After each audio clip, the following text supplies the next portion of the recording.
Welcome to the Herbs with Rosalee podcast, a show all about how herbs heal as medicine, as food, and through a deep connection with the living world. Well, I can hardly believe it, but we've made it to 200 episodes, and since this felt like a milestone we're celebrating, we decided to do something special. I traveled down to Salem, Oregon to be interviewed in person by my good buddy Mason Hutchison from HerbRally. And Mason really showed up with super thoughtful, sometimes very vulnerable questions, and he even threw in some surprises along the way, but you'll have to tune in to figure out what those are. On a personal note, there are two big reasons this podcast has lasted this long.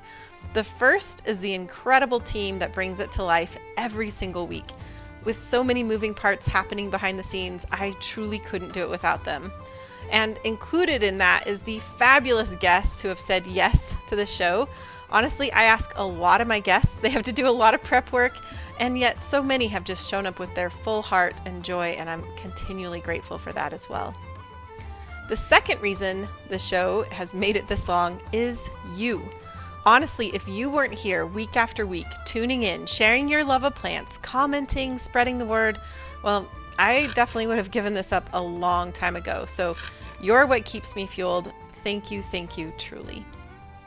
On a side note, if you usually listen to the podcast, that's awesome. But for this one, you might especially enjoy watching. We have a lot of B-roll going on behind the scenes. All right, so here it is, our 200th episode. Thank you for being here. I hope you enjoy it. Welcome back to the Herbs with Rosalee podcast. Today I'm honored and excited to celebrate the big 200th episode. I'm your guest host, Mason Hutchison. And how are you doing, Rosalee? Well, I'm pretty excited to do this. Did you celebrate a 100th episode? No. Okay. Yeah. I was wondering about I don't that. even know Just what passed it was. right on by it. Yeah. Well, here we are. 200 is a huge milestone. I don't know if a lot of you know this, but I actually just Googled it. But I've always heard this stat thrown around that a lot of podcasts have the best intentions to start and then they stop after like 7 episodes. Have you heard that before? And you far surpassed that. 200 episodes is epic. So I kind of want to spend a lot of time with you today. This might be a more unconventional Herbs with Rosalee episode, so I'm really excited to ask some of these questions. And I think Can I give you some props first? Me? Yeah. Well, Me? this was your idea. Okay. So Can I be on your show again? Yeah. So we knew that the 200th episode was coming up. One of my team alerted me to the fact, and so I called up Mason and I was like, "What should we do? 200 episodes?" And this was your idea that we do. I probably Like, didn't say I I was should be interviewed. the host. I probably said someone should interview you. That's probably what I said. I think you said, yeah, and I said the only, because I remember specifically saying the only person I want to be interviewed by is you. I'm honored. Yeah, and we made it happen in person. Yeah, So. This is going to be awesome. This is your second time doing it. Well, it's actually my third, Okay. because my first, you interviewed me in person. That's true. At my Herbal house. Sour, yeah. Yes, that was my first one. And then the second one, I interviewed you. Yeah. And now you're interviewing me. Here we go. So here we Back and go. forth, a little ping pong, herbal ping pong here. Yep. Yeah, so let's focus really kind of around your podcast for the first segment. I kind of chunked it in segments, and we're just going to go on a journey of Rosalee's life. Okay. Your herbal journey. It's going to be fascinating. 200 episodes.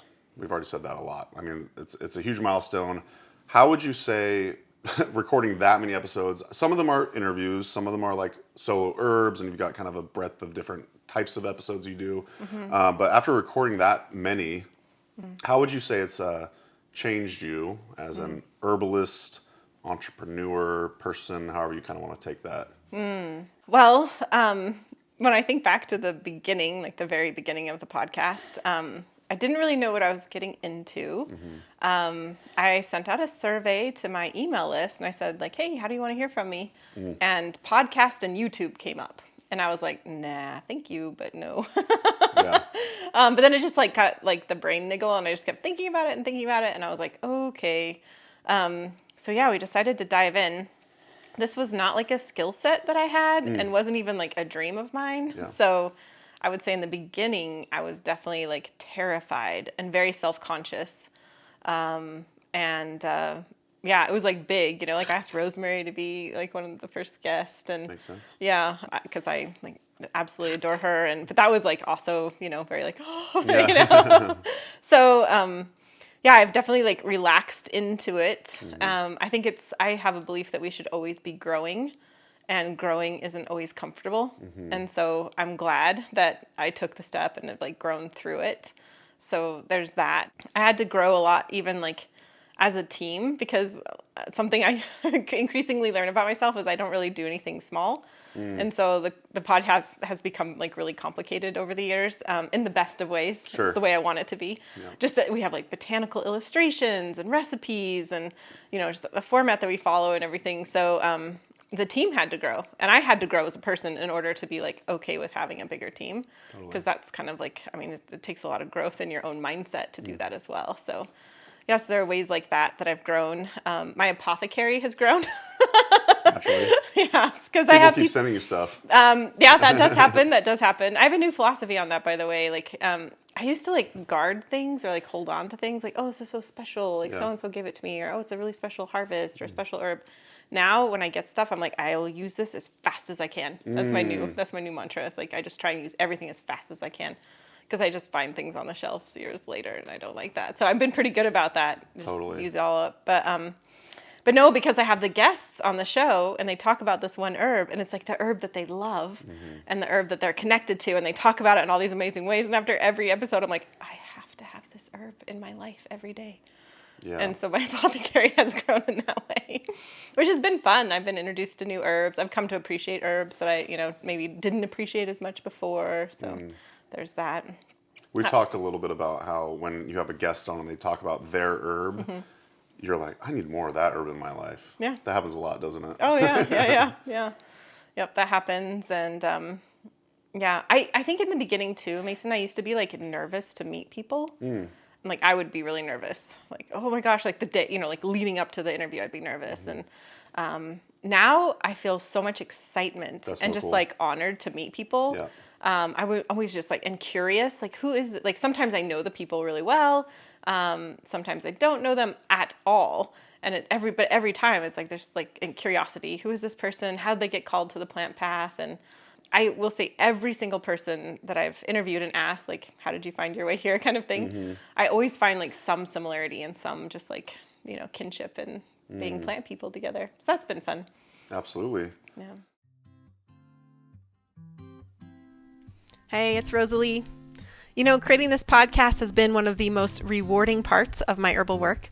And if you've found something meaningful here, whether it's a new perspective, a favorite recipe, or just a sense of calm, I want to let you know there's a good way to go even deeper. It's called the Podcast Circle. Inside, you'll get access to live classes taught by some of my favorite herbal teachers, behind-the-scenes updates, and a beautiful library of herbal resources that we've gathered over the years. But more than that, it's a space to connect with fellow plant lovers who care about the same things you do. And truly, your membership helps make this podcast possible. It's how we keep the episodes coming and the herbal goodness flowing. So if you're ready to be part of something more, something rooted in connection, head over to herbalpodcastcircle.com. I'd love to see you there. Here's maybe a softball question for you. Has it been fun? Well, like in the beginning, I think I was really self-conscious. It was hard. I kind of like second guessed myself a lot, but pretty quickly, I began to see like the best episodes were the ones where I had the most fun. Yeah. Like actually, so I interviewed you about oats a couple of years ago. Yeah. And we're friends. Yeah. And that was just like, I think I felt more relaxed in that episode and I had a lot of fun. Yeah.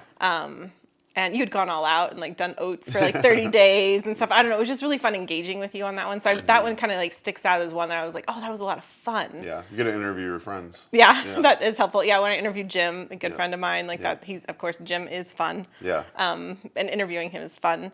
But I began to realize like, oh, the ones where I like loosen up and I'm not worried about perfectionism, which is, never a problem.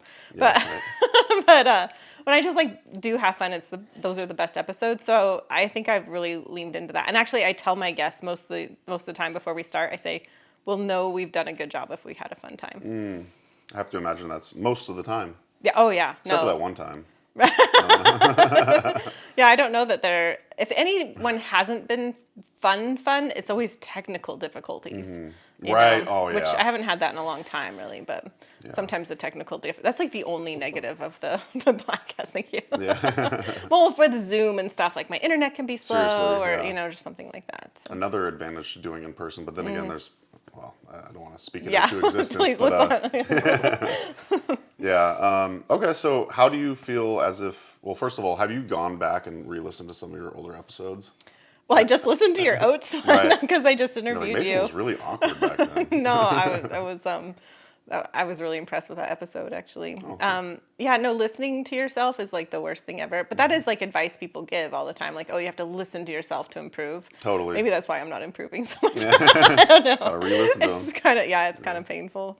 But actually, I also recently listened to Phyllis Light talk about sumac. Because I just interviewed her again too, so I was listening to her first episode, and man, like that episode blew me away again. Yeah. Like I remember listening, the first time being like, "Oh, this is so good," but yeah, no, that was excellent. I think I actually messaged you and said I actually did a good job on that one, and then I was nervous, like, am I gonna do just as good of a job when I re-interview her? Yeah, like I intimidated myself. Totally. How'd it turn out? I think really good. Yeah. Yeah. You probably constantly surprise yourself. Like, that wasn't as difficult as I thought it was going to be. It went smoother, and I had a great time. And the herbal community is just full of characters and wonderful people. So and people are so kind too. Like, we're not here, I think, to be perfectionists. Like, people aren't expecting like the highest production value and all this kind of stuff. Like, people are very forgiving and kind. Yeah. Do you think you've grown as a interviewer, and if so, how so? I would like to think that I have, for sure. I think it has been like just calming down a bit and becoming like more grounded. I always do a breath like with the guests before we start. Yeah, we did that. Phew. That helps. Because I get like kind of like not necessarily nervous, but like excited up in my head. So I'm just, trying to bring it back down again. Totally. One thing that's interesting about being a podcast host is like I have a direction and I want to go in. I have questions I want to ask, like predetermined. But then you have to be like relaxed enough to go with the flow. Yes. And that's kind of like two different energies to maintain at the same time. Yeah. I think I have gotten a little bit better at being in the flow and like kind of like catching those like, oh, can you please, elaborate on that kind of thing. That's sometimes where all the juiciness is. Exactly. Yeah, totally. I still work on that too. I feel like I have a long ways to go on that, honestly, but never a new process. Yeah. I definitely find myself in the same position where I want to, like for this interview, I want to hit on these points, but I want to also be present for you. So it's a challenge for sure. Awesome. Well, I would love it for you to take a few moments to maybe tell us all about what goes into these episodes. Because like you said, you don't do anything small. Just from the beautiful artwork, like you're not just copy pasting MP3 files to the internet. Like you go all in on every episode. There's like recipes and beautiful artwork, and clearly there's a team behind it. So if you wanted to speak about everything that goes into the podcast. Sure. So like in some ways I feel like I did a good job of simplifying the podcast in that I have a formula. It's very formulaic. I ask basically the same 4 main questions each time. And so that part is somewhat simple. But there's a lot goes into it because we ask our guests to bring a recipe and or a download. And for the record, I tell people I will do the recipe if you don't want to. So it's not like a requirement. But for me, I love practicalness. And I always love the idea of what I offer as being a stepping off point into something else. And I like the idea of people doing things themselves in their own kitchen. So they really get to like enjoy their own experience actively instead of just passively. The recipe is a big part of the show. We ask the guests to bring a recipe if they want to. Then we edit the recipe to make sure it just kind of fits a similar format. And then there's the production of the recipe because I began working with Tatiana many years ago, and she's a botanical illustrator. And so she does a botanical illustration for every single recipe. And then so shout out to Tatiana for that. I was floored when I found out that everyone was unique to that particular episode. I was like, oh, maybe these are pre-existing images already, but no, they... Yeah, each recipe and each herb too. Yeah. So we do have a backlog of herbs, but for example, I just interviewed Patricia Critzy Howell, She talked about black cohosh, and we didn't have that illustration. And so she does an illustration of that plant too. We always link it with something in the fauna, like a butterfly or some other insect or a mammal or whatever that might be, So like for the kelp, we had an otter, so whatever, cool. Like there's always something else along with it as well. And then we have Jenny, who's our graphic designer. She puts it into a recipe card, so everyone gets to download their recipe card for each episode. And Emilie is like my right-hand woman. She does so much for the production of the podcast. Like I always tell people, like I just show up. Emilie does all the heavy lifting because she's making this massive system all flow together. So she's actually booking the guests, getting their appointment, interacting with them on everything, answering their questions, making sure they're all set up. Some people who come on the show have done 100 podcasts, and some people it's their first podcast. Yeah. And so there's like the technicality of that as well. So she's working on all that. She also does the show notes. She's also coordinating the recipe and, the editing and stuff. So she's really like the production host of that. And then we have, of course, there's the audio video editing. We have Francesca doing the audio video editing. Wow. So that's a big part of it as well. And then checking on that. And Francesca doesn't just do editing. She's putting up B-roll and like making it all look pretty, the music, all that kind of stuff. And we have new music for the show, by the way. Nice. Yeah, so I heard. Yeah, so that's exciting. And will it be out for this episode? I think it's going to be out for your episode, which is the last one. Sweet. Yeah. Awesome. Yeah, exciting. We do transcripts for every show, and we have a human do that. We started with, the auto stuff, but it was just so much work to make it, like, really good. They probably mess up the plant names a lot. They do, maybe. yeah. Totally. Yeah, so Jennifer does our transcripts as well. Very cool. Yeah. Then there's, like, the back end of it with and our social media manager and tech person, Alex. So there's all the uploading it to different systems, and I don't even know what else. We got to do the social media to promote it. Then there's all the comments that come in. People, ask questions, share their thing. I look at probably every single comment that comes in email. I get all the big emails. Like if someone sends a paragraph, then I get it. If someone says thank you. I don't necessarily see that. Yeah.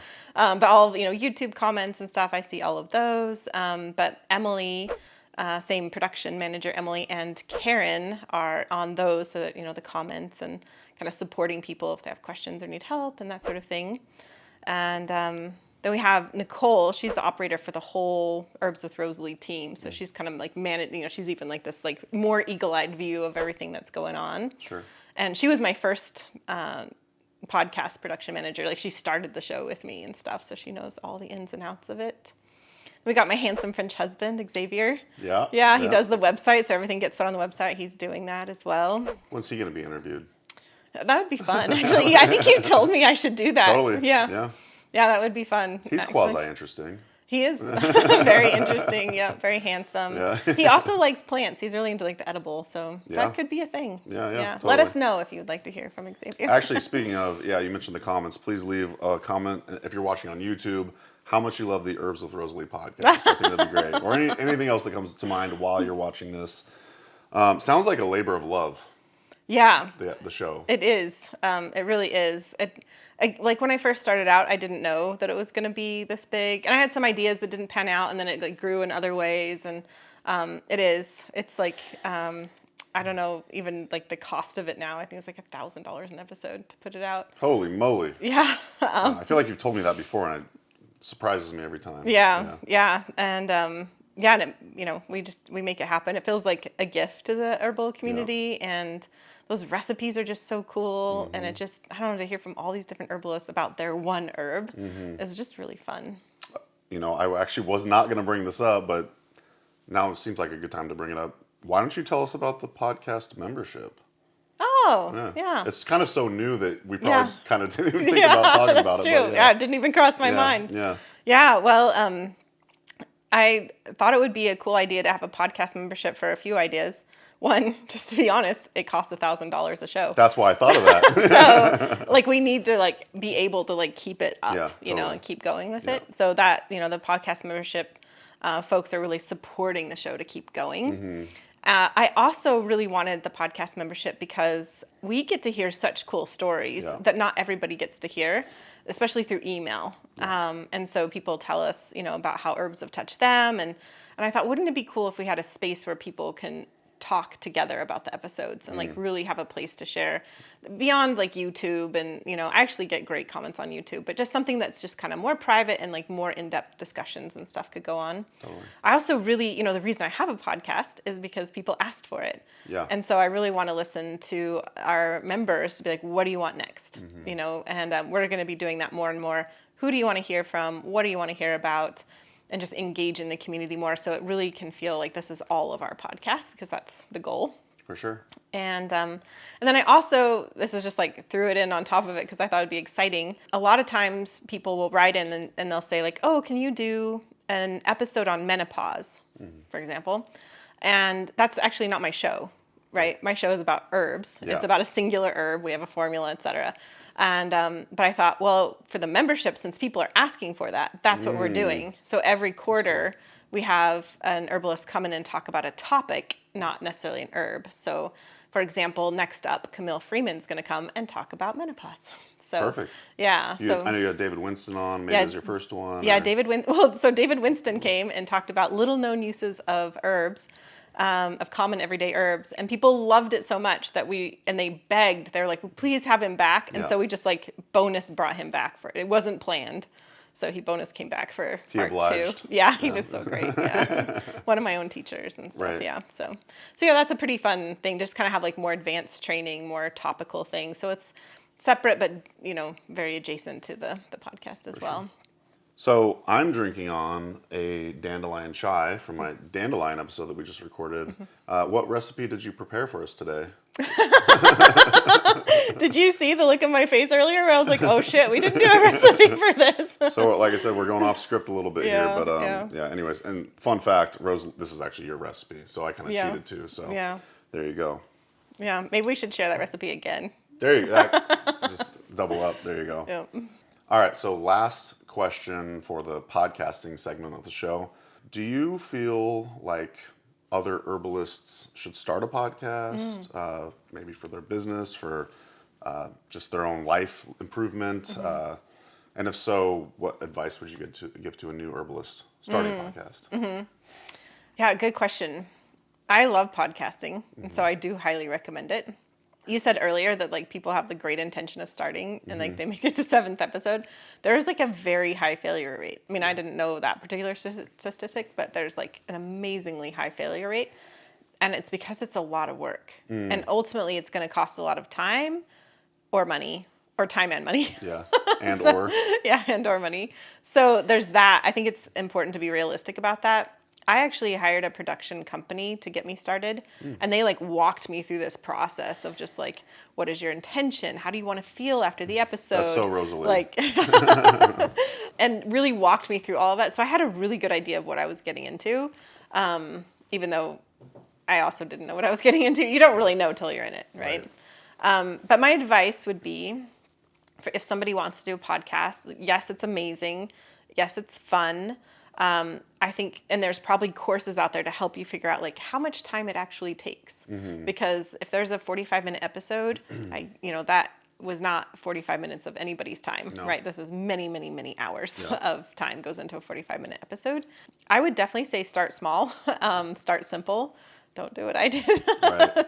So, and that's possible. It doesn't have to cost $1,000 an episode. It doesn't have to be that complicated. You can start super simple. People love raw these days. You know, they love just real and raw. So it doesn't have to be a huge production that's perfect. My show's definitely not perfect. I'll say that.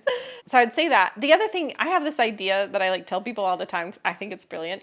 But sometimes people say they want to start a podcast and they envision it going for 200 episodes, or I'm going to do this for years. Yeah. I think it's a cool idea to just come up with an idea for 10 podcast episodes. Yeah, totally. Map it all out. Maybe it's on a particular topic. A clinician could be herbs for eczema. Yeah. Map out a 10 series thing on herbs for eczema or herbs for fertility or whatever. Choose a topic and really go for it and just do 10 episodes. I love that. And you could do another 10 if you wanted, but just like get your feet wet on that. And it could be a complete success.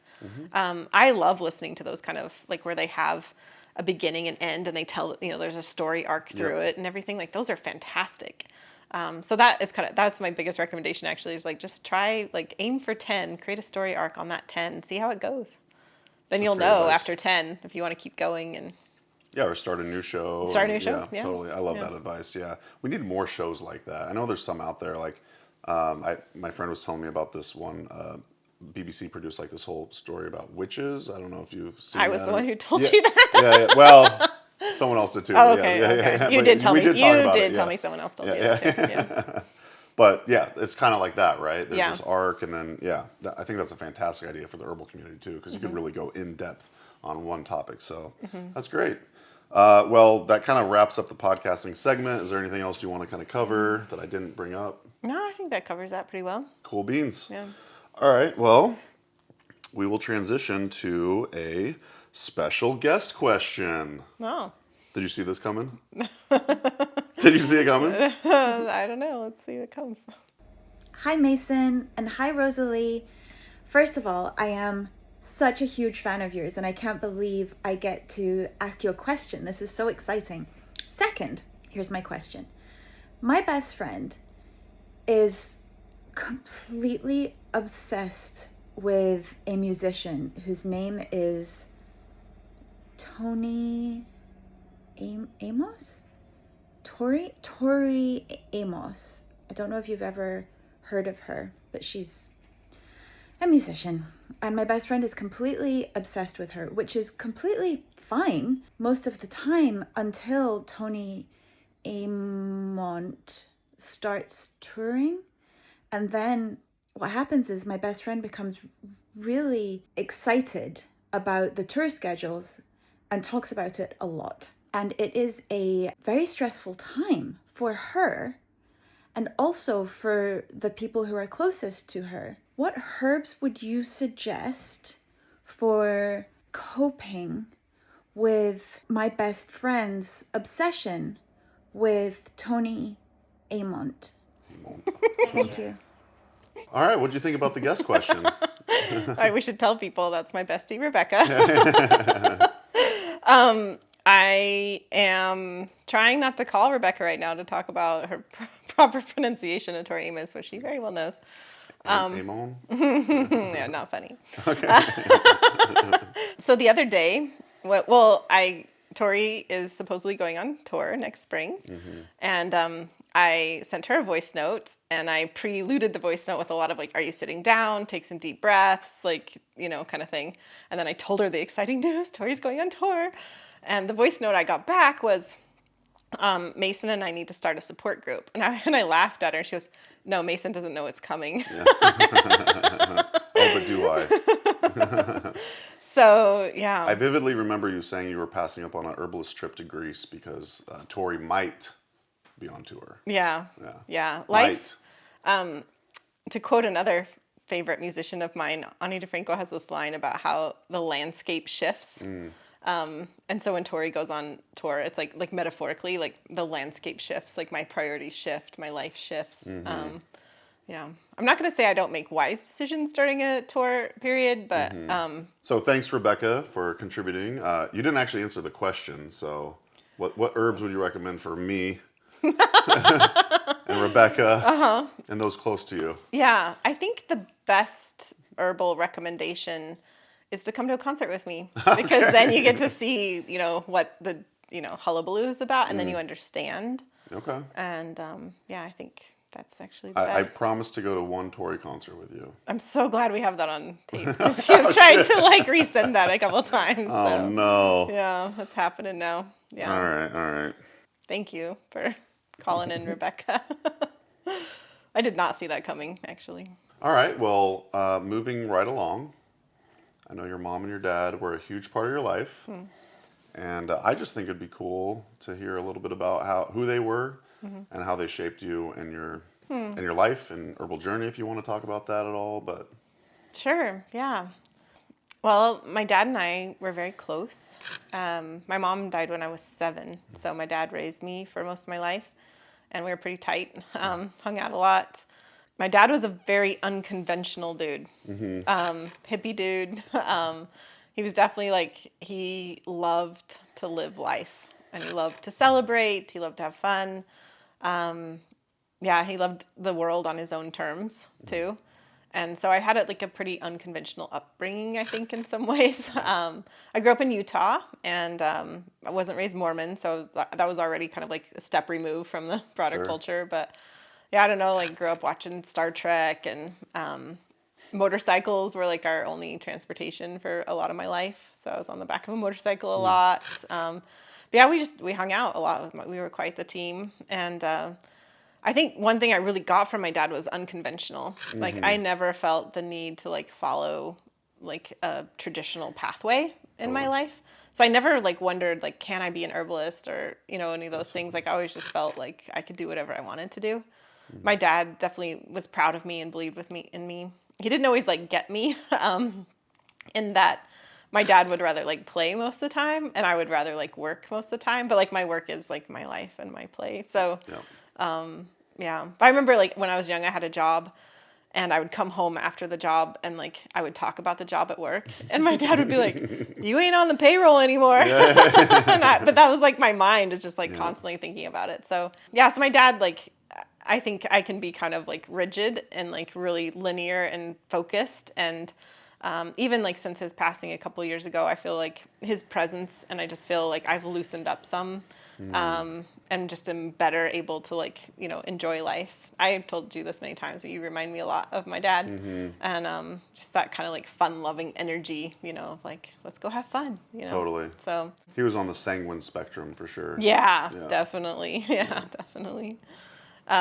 He also really loved, he always said that God must have made a mistake and that he should have been born Mexican. And he just loved Spanish, loved Mexican culture. And so when I went off to college, he went to Mexico and lived there for 20 years. And a family there adopted him. And we're still close to this day. And he loved that. But he also just taught me a love of different cultures and people and languages. And so I definitely inherited that from him too, which traveling, You really do have this adventurous spirit, which I'm really excited to talk to you about your travels to Ireland later on. So, yeah. So I think, my dad modeled that well for me.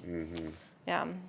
My mom, she died when I was young, but I think she also has profound influence on my life because she did die when I was young. I always looked up to her image of what I thought she was, and she was an archaeologist who focused in ethnobotany, and she was very much a career woman, very focused on. Reminds me of someone. Yeah, but she was, she was exceptional. When she died of a heart attack. It was a congenital heart disease, and when she died, she worked for the Bureau of Land Management, and they all of the buildings flew their flag at half-mast in her honor, and we were in a small funeral home, but over 300 people came, including a lot of the Paiute and Kusharam that she worked with, native folks from Utah.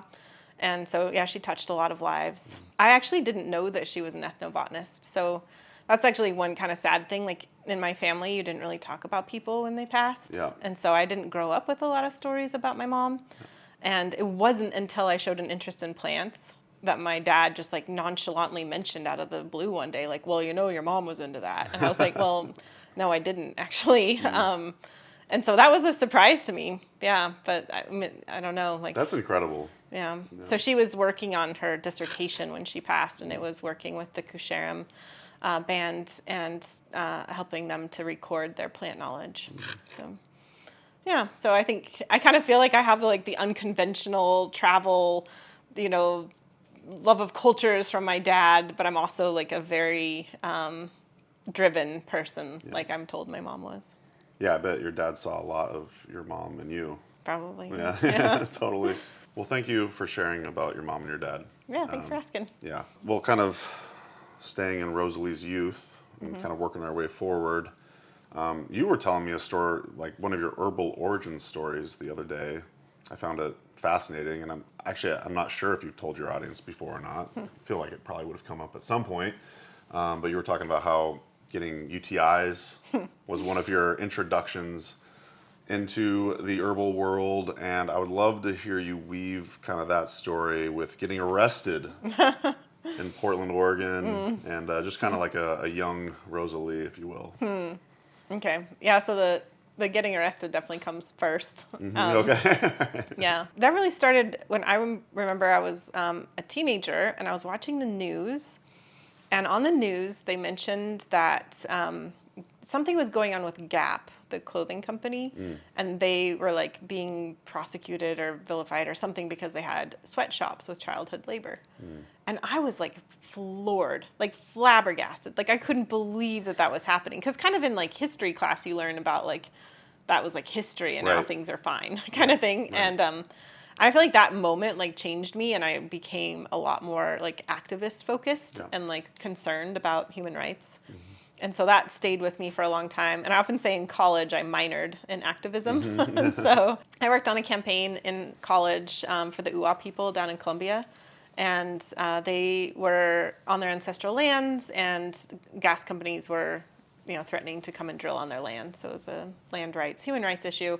And so they had put a call out for help. And so I did a lot of work on that campaign, and as well as like sweatshop labor. So I mean, I pretty much spent like all my spare time not in class. I was like in the streets of Portland with like the plastic drum and marching and passing out flyers and that sort of thing. I just felt so like driven, and like I wanted to like make, help people. And but I did that for years. And after a while of doing that, I realized like most of the people I was handing flyers to were just like throwing them away, or like I just couldn't see like the change that I was, like that I wanted to see. And so I started to get kind of like a little disillusioned and just kind of burnt out and like sad about the world, like why didn't people care and that sort of thing. After college, through a series of events, I ended up going to Wilderness Skills School. And that's like the beginning of my herbalism, really. And through that school, I started to like dissect the wall of green and like get to know my ecosystem, get to know plants. And I watched me and my fellow classmates just really fall in love with the land. And I saw how powerful and transformative and joyful that was. And so for me personally, like I still think civil disobedience is very important. That's why I was arrested, with civil disobedience. And I think going to the streets and making our voices heard is very, very important. So I don't like, poo-poo that at all. For sure. But I also just saw this like how powerful and transformative it is to be connected to the land and have the passion for seeing change come from that, like come from love, And so that was really a big turning point in my life of just recognizing like, oh, instead of like yelling at people, which is kind of what I was doing when I was 20, I could be helping people like find their own connection to the land and then like watch that transform them. So that became a big deal for me. And at the time it was really like I was learning how to make a bow and arrow and how to make debris shelters, and like, it was very like earth skills kind of thing, how to make clothing and shoes from raw materials. And so I wasn't necessarily like an herbalist yet, but I was getting a lot of urinary tract infections. Thank you for bringing this up, Mason. You're welcome. I don't even remember how it came up with us. And urinary tract infections, UTIs, really suck bad. They like, you have to pee like every 5 minutes, and it feels like you have to pee really bad, and then it burns, and then like, so it's just very uncomfortable. And then you have to like go to a doctor while you're like, experiencing that. And I was living in Seattle. I had no money. I was going to free clinics. So I'd like have to take the bus there, and like it was just like this whole rigmarole, and it was horrible. Then you get like what they do is they give you antibiotics. You're just like wiping out your gut flora every time, and it was just like repetitive. I was just getting them all the time. Yeah. So it really wasn't fun, and so I started doing like research on what I could do, and I came across this formula that was like yarrow, uva ursi, and marshmallow. I was such a like this. This is all new to me, But somehow I got the herbs, I drank the thing, it was horrible, and the UTI went away. And I was so floored. So it's like now, instead of like having to take the bus and go to the clinic and get the antibiotics, like I could just like brew up some leaves and have it be taken care of. Like that was really cool. And it was like just totally life-changing, paradigm-shifting, transformative. It was one of those like, why doesn't every person know about this who gets UTIs at least, Like it's just such a better option.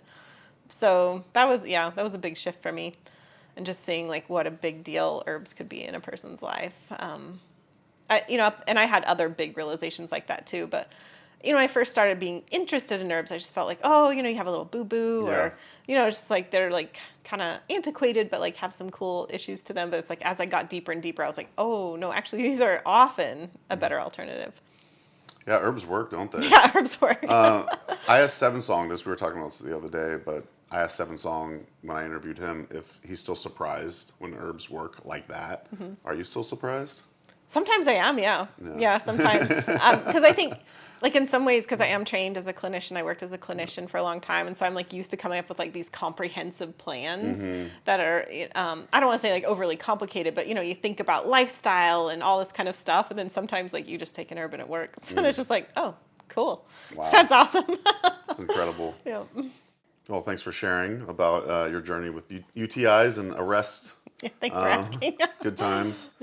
So I feel like when I interviewed you on the Herbalist Hour a while back, we kind of talked about your herbal journey and kind of, going from little Rosalee to the Portland days. I know that our good friend John Gallagher was a big part of your herbal journey. And as I'm sure all of the audience knows, he recently passed away. Just curious, and obviously John was a huge part of your life for many years. Just kind of curious how you're doing, and if there's anything you'd like to share about John to honor him. Yeah, so we agreed that we wanted to talk about John. Yeah. I'm a little nervous because, it's still really hard. It's still very fresh. There's not a day that goes by where I'm not thinking of him. That's actually been an interesting thing to realize. I most likely thought of him just as often, but now that he's gone, it's like poignant, and I'm just very aware of it. But I learned so much from him. I mean, he did shape so much of my life. There was probably at least a decade, if not 15 years, where we spoke to each other practically every day. So that's I'm still not used to the idea of him not being around in the physical sense. I had a really good chat with Rosemary, and she kept reminding me that he's still around. So I've been trying to, pull that in. The other day I was toasting toast, and John gave me that toaster. It's a really nice toaster. It was my housewarming gift when I moved in. But that's like how infused he is in my life. There's just not like a moment that goes by without thinking of him. There's a couple of ways I think a lot about how I can honor John. And one is I think it's important to talk about the side effects of withdrawal from a lot of different pharmaceutical drugs. Not to vilify the drugs, but to be made aware that there are very serious side effects from sudden withdrawal from these, benzodiazepines, insomnia herbs, SSRIs. I didn't know how big of a problem it was. And now, when I was part of the calling people to let people know what had happened, every person I called had a story of how just terrible the withdrawal effects are, and how, these drugs, they alter the brain chemistry for better or for worse. And I mean it for better because they do help people. But they alter the brain chemistry in such a way that, like, sudden withdrawal for them, it is known, that it's, the consequences of that are very serious, which is what happened with John. And so I think it's important to be talking about that. I'm going to be talking about it more because I think we can honor his death by preventing it in others. I feel like John's death was preventable, So I think that's one way. The other way, of course, is to celebrate his legacy. And we're working on a celebration of life for him right now. And we're going to have a beautiful celebration of life and really honor who John was and all the beautiful gifts he gave us. And then we'll have that event. And I know, there's not going to be a day of my life where I'm not grateful for John and his influence in my life and the influence he is as a person. And so that, that honoring is going to be in my heart forever.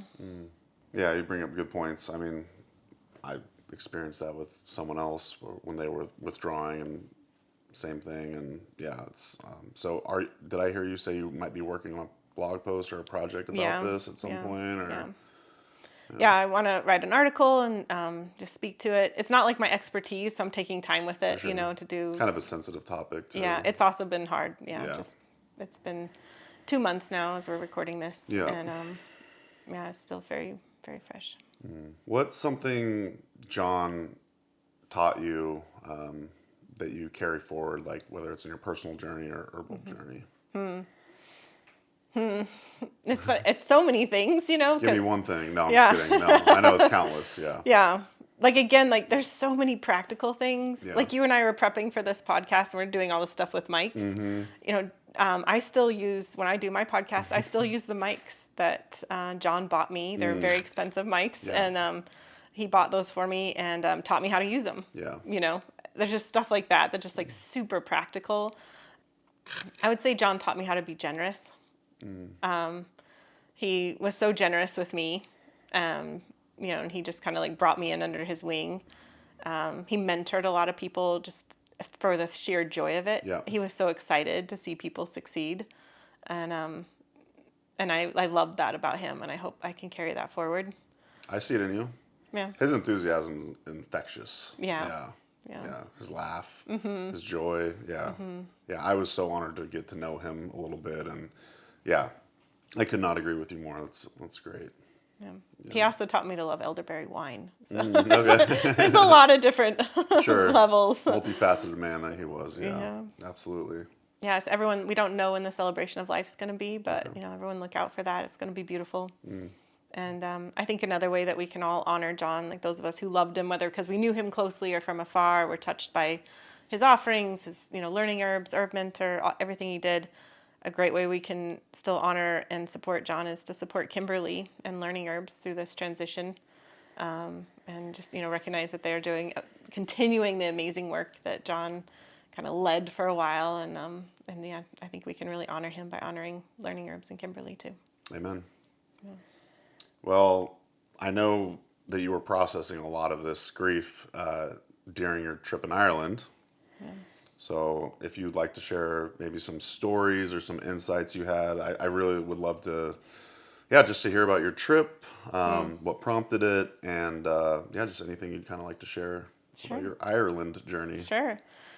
Yeah, I was walking one day in my woods, and I just had this thought, and this happens to me sometimes where it's like a knowing, and I just had this random thought, and I was like, I'm going to go on a walking tour before I'm 45. And this was kind of like an impossible thing, right? Because I have a history of like chronic pain, and it's just like I knew I'd have to go on my own because my wonderful, handsome French husband doesn't travel.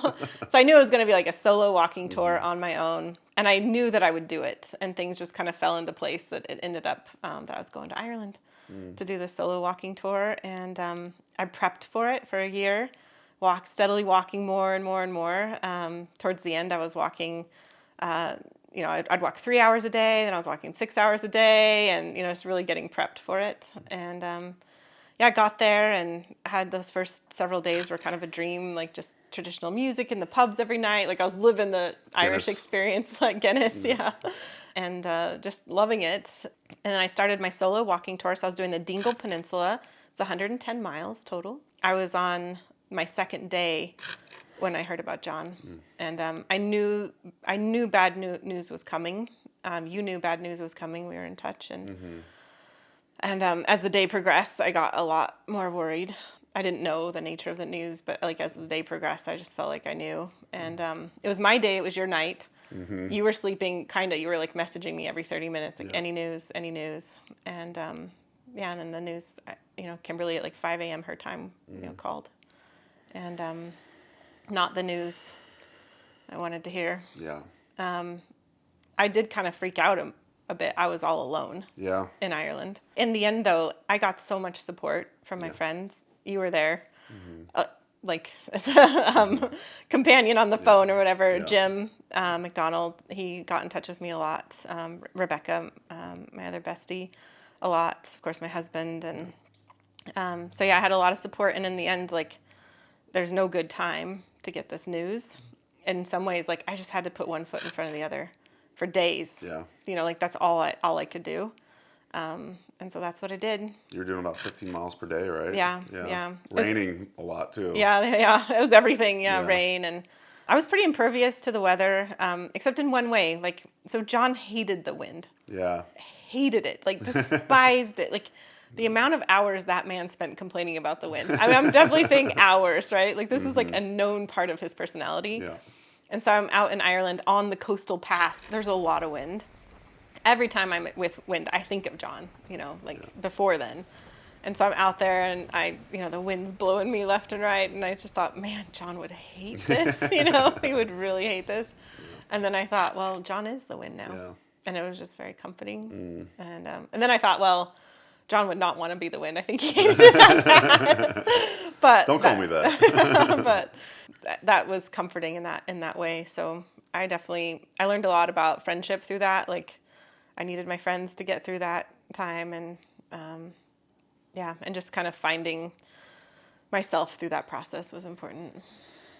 I would love to hear more about your love of walking, because that's kind of what got you to Ireland, but there's been a lot of other steps literally kind of in between, and it's been inspiring for me. I'm also an avid walker. I love walking, as you know, and I would just love maybe you to share with the audience your love of walking, some of the benefits, and maybe kind of weave in also a little bit of your fitness journey in general, because I think that's fascinating, inspiring as well. Well, it starts way back.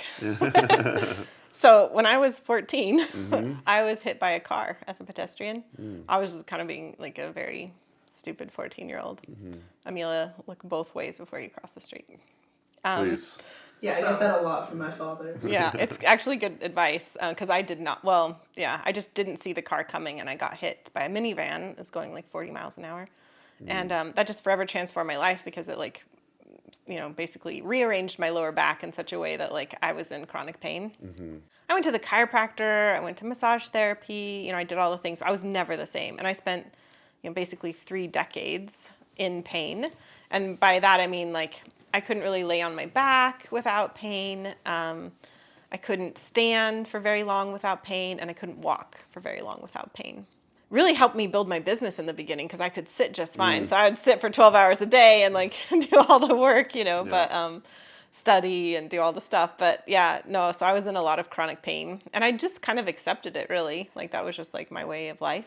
And then one day, Rebecca, she said, well, here's the thing, you can keep doing things like you're doing, or you can try something different.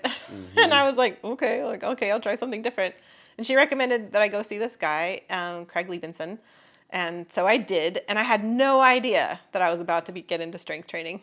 But I saw him. He gave me some exercises. Those exercises actually, more than anything I'd done in my life, they helped tremendously, like took away a significant amount of my pain. And I was floored. And then that was 4 years ago. And I just traveled down this path of strength training. And now I'm pretty evangelical about it. I mean, it just changed my life. And you infused it in your keynote last year at the Great Lakes Herb Fair. I pretty much anybody who talks to me gets to hear about strength training. Now it's like if somebody tells me that they're in pain or don't have the energy or like struggle, I'm always just like, but are you strength training? Because I feel like it was such a blind spot for me. Like I kind of knew people should be doing that, but at the same time, I just thought that was like gym bro activity or something, or I thought like that was something you did if you had the energy for it. Right. Kind of, like, oh, if you were like feeling great, but like, oh, if you're in pain, like obviously you wouldn't lift heavy things, like if you're in pain. Seems counterintuitive. Yeah, but I got schooled on that. So I've been with I have a personal trainer now, and Sam, and I've been with her for 3 years, and the work we've done has just totally transformed my life. It was about like maybe a year and a half ago that I realized like, oh, I'm not in pain. Like it was just one of those things, like it happened slowly over time, and then once I was out of pain, it was like, whoa, that happened, cool. And then from there, it was like, what can I do with my life? And I used to always joke with Sam that she's always training, like training for life or like training for a sport or something. So I would tell her my sport is knitting. And I would joke with her a lot, and I'd be like, and she'd like want me to do like squats or like deadlifts. And I'd be like, how is this helping my knitting skills though? I would just always bring it back to that. She loved that. Yeah. But I started. You kind of got rid of that joke for her, right? It's played out. Yeah. Well, she brought it up the other day and I was like, oh yeah, I remember that. But yeah, now I identify as an athlete, and I am a walker, and I take it very seriously. So that's often the first thing I do when I get up, and I rearrange my entire day around it to prioritize it. And I love it. I love it on so many different levels. Like I love the meditative state of walking. I love getting out through all the seasons. I walk in the rain, in the snow. I walk when it's freezing. I walk when it's hot. And I just like accept it. Like that's part of the process is like, I think I used to complain a lot if like the weather wasn't perfect. Right. And now I'm just like there for it. Yeah. I'm just there to experience it. It helps that I'm like going home to a warm or cool house afterwards, sure. you know, like Yeah. that's kind of another thing. It's just like everything's temporary. So yeah, it was like once I got out of pain, I just started walking and I haven't stopped. And when I finished the walking tour in Ireland, I was sad. I mean, obviously I was already in a sad state, so it was probably compounded, but I did not want it to end, you know, and like I was already planning like, where am I going to go next? So. Yeah, I remember you telling me earlier on in your childhood, you like fantasized about like Lord of the Rings and like going on like these long journeys, and now you get to do that. Like you're in Ireland. Going oh yeah, that was the dream. Tours. Yeah, I love the fantasy books. Like you walk all day and then Yeah. you show up at the inn and you get the ale and the stew and stuff. Like every day I was like living that life, and I was by myself. So I learned pretty quickly, like, go sit at the bar. Don't get a table by yourself. So go to sit at the bar. And, like, so I had lots of cool conversations. Yeah, you met some characters. Yeah, I met some characters. And, yeah. So, yeah, I felt like it kind of hit all these different things for me. So. As you were there, it was fun to kind of live vicariously through you, telling me about all the crazy characters you'd meet and stuff like that. Yeah. I love that you say you identify as an athlete now. I think that's super cool. Once I started like walking 3 to 6 hours a day, like that's wait a a sec. really, and strength training 3 times a week. Yeah, you got kettlebells swinging around. Yeah, my whole study, like my office now is totally, I've got the trap bar, Yeah. I've got 2 different workout stations, I have a rower, I have a bike, I have a treadmill, and I've got all the kettlebells. That's right. Yeah. But that's not all you do as an athlete. You also take a supplement. I don't know if you studied up much for this interview on the benefits or like if you even want to talk about it, but I know you like one particular supplement. Yeah. We'll talk about it. Creatine. Yeah, creatine. Yeah, creatine's pretty incredible. It's funny. So my friend Rebecca, she kept telling me about creatine, and I was like, I'm not really into supplements. You know, like I don't really love the idea of like taking these things. I like to get my nutrients from foods and herbs and stuff. So I kind of was just like, And then one day, Sam, my trainer, was like, you know, like I think, you know, you're lifting heavy, and I think creatine would be good, you know, for you. You know, she's like, I can't recommend it, but you just might want to like look into it. And so I looked into it and I was like, well, holy shit. It's one of the most well-studied supplements out there, and it really helps with recovery, especially, which is something I'm really into. Because Sam and I do progressive strength training. So we're like progressively lifting heavier and heavier or more intricate, you know, going from like double leg squat to single leg squat and stuff like that. So, and I see her 3 days a week. And it sucks if you don't recover well. Creatine really helps with muscle recovery and just the soreness and just like ready to like get back at it again. It also helps build muscles as well. Has some mental health benefits too. There's really like, I think they say, you know, it's not for like pregnancy and breastfeeding. Like there's a couple of things like that, but a lot of people can benefit from creatine, you know, especially as we get older too, because it's something that our body naturally produces, but as we get older, we produce less of it. So yeah, big fan of the creatine. Do you want to tell the story about the flight attendant? Creatine? Yeah, I'll tell that story. Yeah, it's a good one. Yeah, I was flying to Austin earlier this year. Well, so I told you. Oh, that was to Austin. I thought it was Ireland. That's right. Yeah. So I told you about creatine. Yeah. You started taking creatine. Well, I took creatine back in Younger, my weightlifting days, but you got me back on it. Yeah. So yeah. Yeah. So we talk about creatine For sure. And I don't know what like inspired this, but so my flight attendant was like busting out of his shirt, right? like the snaps are like kind of open and like his, That seems intentional. And you know, yeah, and like it's really tight. And so I took. This is like kind of embarrassing, but I took a photo of him like on the sly, and I sent it to Mason, and I said, I bet my flight attendant takes creatine. And Mason writes back, you probably didn't say this, but this was the intention behind it. You're like, I double dog dare you to ask him. I was like, dude, no, I'm not asking this random stranger if he takes creatine. But then we got stuck on the tarmac for 90 minutes, like waiting for our gate to go in. And I went to the bathroom, and I was coming back, and he was right there. And so I was just like, oh man, I'm doing it. And so I like set up the whole thing. I was like, well, you know, one of my best friends, and I can't even remember how I said it. I did blame it on you. You know, like I said something like, you know, I'm not the weirdo. I got double dog dared. Yeah, I'm not the weirdo. He's the weirdo. I'm just the messenger. So I was like, so I have to ask, like, do you take creatine? his face lit up. He Yeah. was like, I do. And we had like a 15-20 minute conversation. He ended up like going to the back of the plane and like getting his bag and bringing it up to show me his pre-workout, his creatine. We talked about his mom getting into strength training. I was curious. I asked him, I'm like, how do you get so ripped as a flight attendant? Because like that must be a hard schedule. And so he told me how they get like access to all the 24-hour fitness and gyms and stuff. So obviously it was a big thing for him. So anyway, we had just like this great conversation that was so random. Because you dared me. And so that started this whole thing on that whole trip where every person I saw who I thought like that person must work out, I asked them if they took creatine, and all but one person did. So I asked like our waiter I asked our waiter and he said yes. And I was like, how old are you? He was like, well, no, because I asked him and he goes, yeah, I've been taking it for 3 years. And I was like, how old are you? And he was like, I'm 21. And I was like, okay. But yeah, it was like this, it just became this like really funny thing that I kept checking in with you about like, okay, found a new person taking creatine.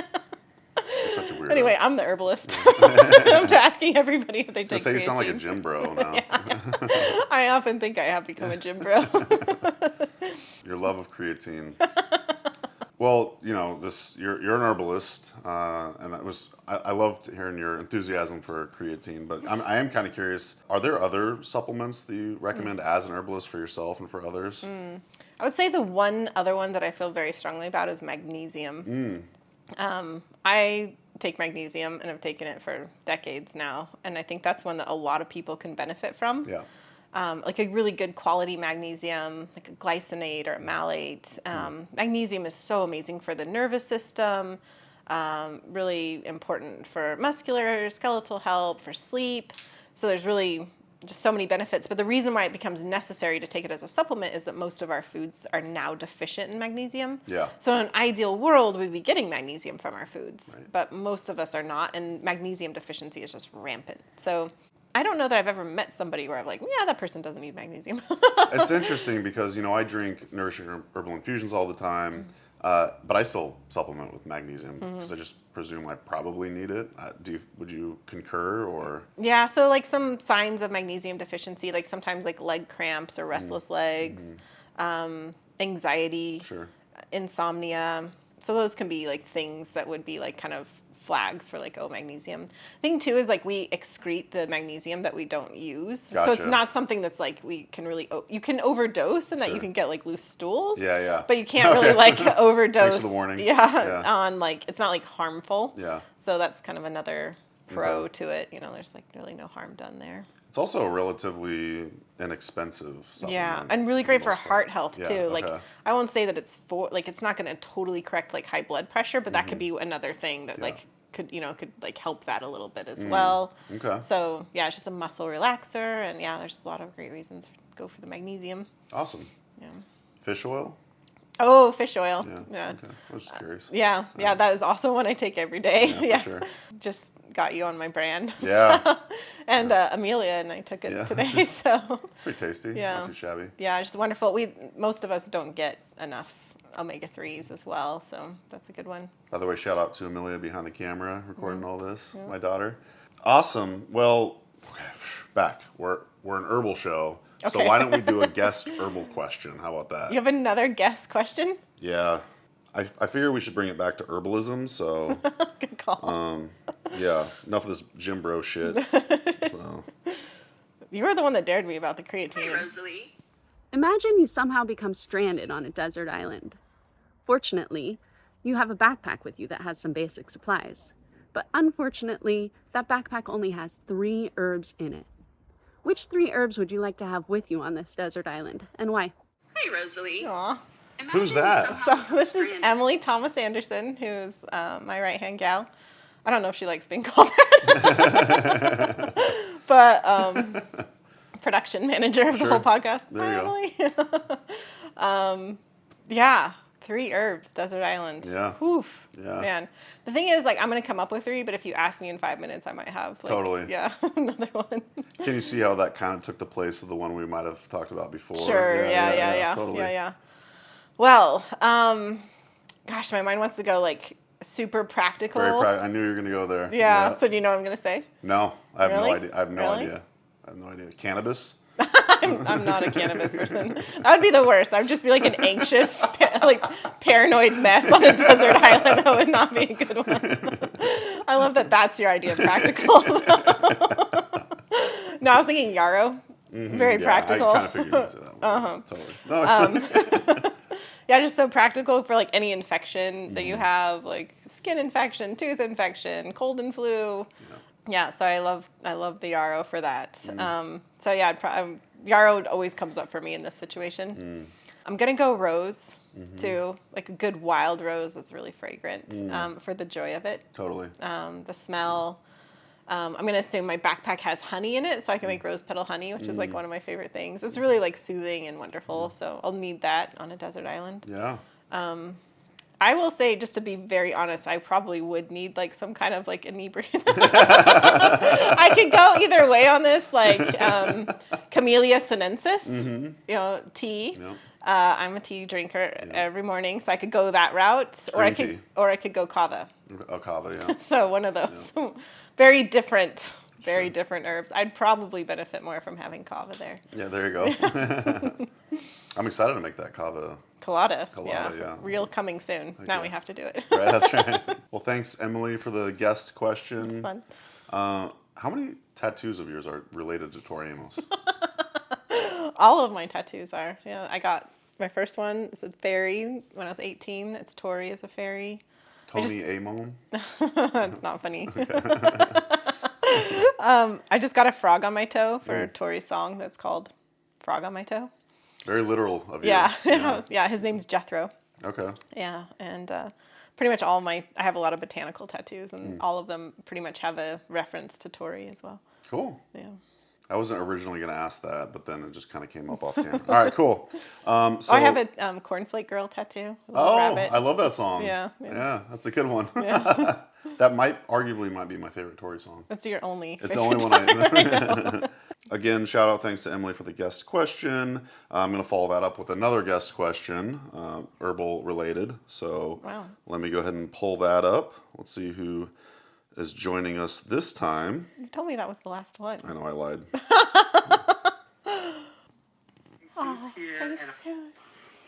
Hello, Rosalee. Your friend Jesus here, and I wanted to ask, with all the herbs that you work with, which is the go-to herb that you work with to heal your spirit? Love that guy. Hello, Rosalee. Your friend. Love Jesus. Yeah. Well, honestly, the first one that comes to mind is rose. That rose petal honey, I feel like, is like my spirit healer. Yeah. But I also work a lot with hawthorn. I just feel like that just goes straight to the heart in so many different ways. And that's an herb that I take in so many different forms. I just feel like it's enmeshed into my life. And so whether it's, maybe I should mention it now so nobody's left wondering, but the tea of the leaf and flowers is lovely. I like to mix that with tulsi. I make that every day, especially for the handsome French husband. I love it. Hawthorn berries as an oxymel. It's really lovely. And then I put that into drinks. That gets a lot of use these days. It's great infused as brandy. I don't drink as much these days, so I tend to do the oxymel more. And we just made hawthorn berry ketchup, which is, or actually, it was barbecue sauce because I think ketchup's disgusting. So made it into a barbecue sauce that was phenomenal. Like I dream about it at night. It was so good. So, yeah, there's just all the ways with hawthorn. Maybe that's the recipe for this episode. That's awesome. Yeah. Thanks, Jesus. Yeah, it's so good to see Jesus. Yeah. Well, as you know, I'm a big advocate for self-care routines. We talk about that a lot. Just kind of curious if you have any, maybe you could share some of the more common ones if you want, but if you have like any sort of like unconventional self-care that you practice. That's nice. Yeah. Well, I would say I just mentioned some herbs like tulsi and rose. I love to infuse those into oil, and every night I use them. Every night. Every night, yeah. They go on my face, my neck, my breast, my belly, right before bed. It's just so soothing and grounding, and then you get into the bed, and then the bed smells so good. I was gonna say it probably smells really good. Yeah, so I really like that a lot. Yeah, I often say that infused oils are my number one way to work with herbs because of that. I also make them into creams and body butters and that sort of thing, but sometimes the oils are just what like happens most of the time. So I started doing that because I got a lot of sun as a kid.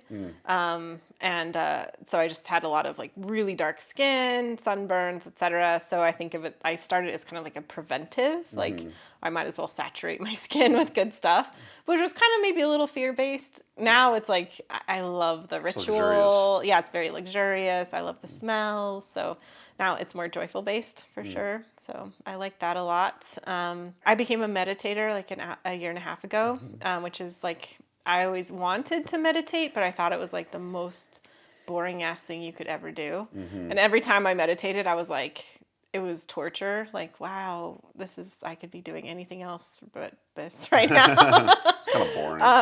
But I was able to make that shift and become a meditator, and that like really changed my life in a lot of ways.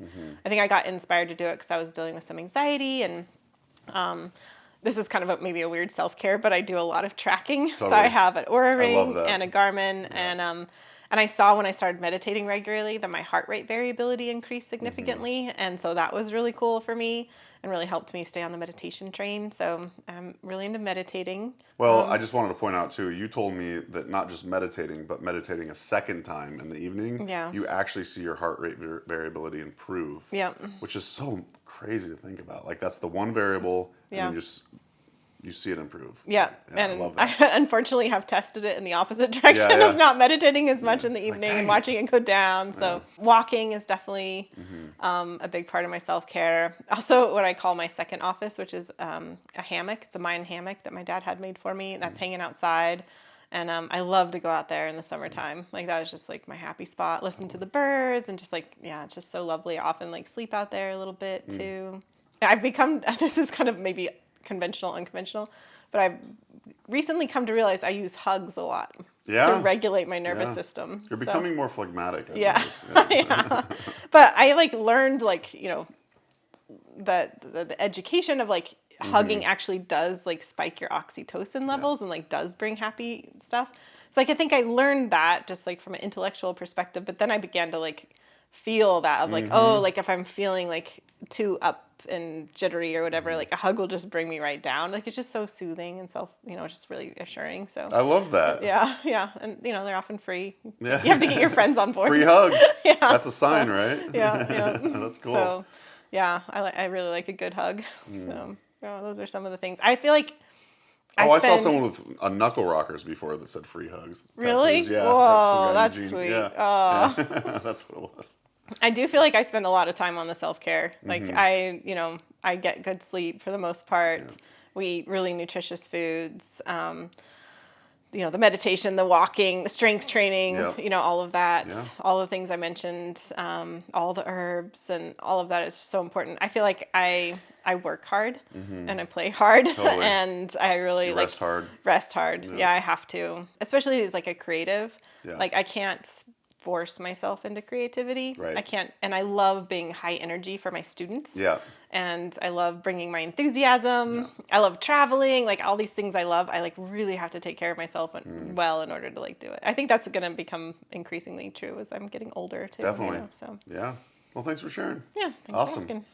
Well, that took care of that portion of the episode. Cool. Let's see what's next. All right, so moving along to what I've labeled for some reason the herbal philosophy segment of the show.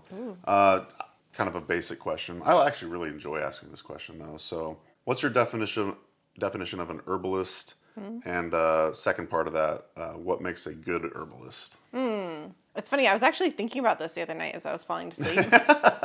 I have this friend who plays a lot of basketball. Yeah. But he's not like in the NBA or anything, right? He just like loves it. Not even close. He's always loved playing basketball. And I mean, you couldn't like go up to this guy and be like, "Hey, you're not a basketball player." I think of him as a basketball player. Yeah. Again, not in the NBA. Yeah. And so it's kind of like that with herbalism. Yeah. It's like this person, my friend, he plays basketball almost on the daily, and it's like his life. It's his way of life. He also is like into like watching really boring YouTube NBA things. He just is like his life. He teaches his daughter about basketball. Like it is his way of life. And so he's a basketball player, right? Same with herbalism. Like if we're infusing herbs into our lives, then Do we have to tell people? Stealing your stuff right now? No, you probably had a different answer earlier, and then yours was just so perfect. So I'm going to tell people that in the last episode, I asked Mason the same question. That was his response, which was really good. So I'm stealing it. I'm probably going to use it forever now. I like it. Yeah, I mean, and I kind of use the example about chess too. Like, I'm not a professional chess player, but I play chess every day. Yeah. We do herbs every day, you know. Yeah. So I think I said it way better in my episode. I think you did, but mine was funnier though. Yeah, you did a good job. You did it, So if somebody is working with herbs on the daily, they are an herbalist, 100%. That's cool. Yeah, people can choose whether or not they want to identify as an herbalist. Like maybe somebody just has chamomile tea after dinner, and that's like the most they get into herbs, and they don't think about herbs otherwise. And maybe they don't want to call themselves an herbalist because it's not even on their radar, but. For those of us who do, identify with herbalism and bring herbs into our life in some way, shape, and form, we are herbalists. So I guess by definition, that makes you a good herbalist too. Maybe, I don't want to speak for you. Yeah. But maybe that second part of the question was redundant or unnecessary. No, I think the second part of the question is great. I think number one, maybe I don't want to have the pressure of defining what a good herbalist is.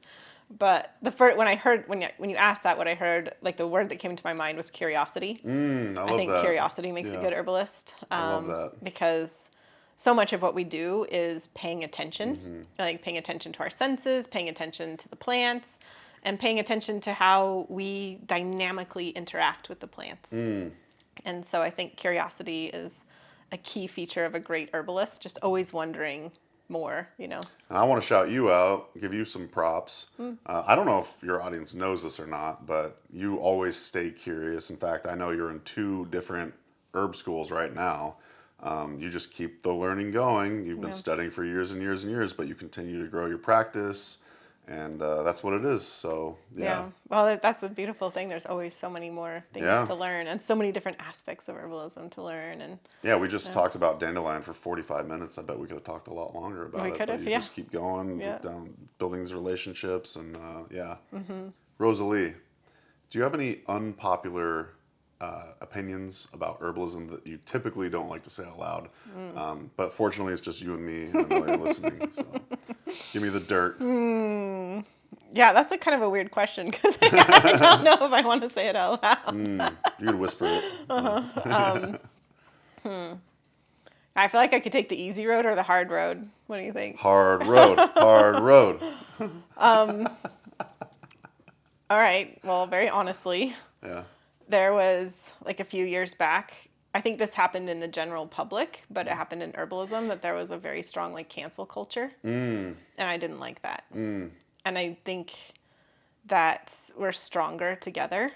And I think that bringing in a lot of divisiveness and canceling, to just like shut people down and out and like label people as other and stop listening is a bad thing.